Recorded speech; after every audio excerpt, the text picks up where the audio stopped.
Now let's talk about a couple of other tests that are important either when ordered by the doctor or particularly for new patients and children.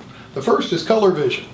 You always want northern skylight, which is kind of like daylight, to do the color vision test. Now we don't walk people out to the reception room, but you do want the lights all the way up and bright. So for Brittany, I'm going to lay the test out.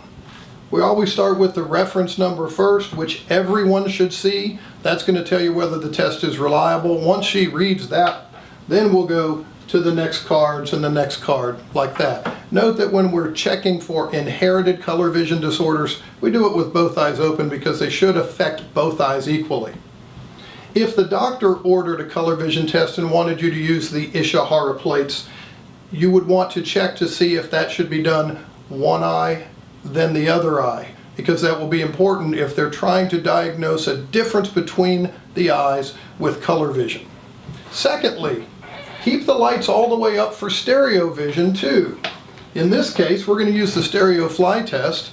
We want Brittany corrected for near. Since she's not presbyopic, she ought to be able to see up close pretty well.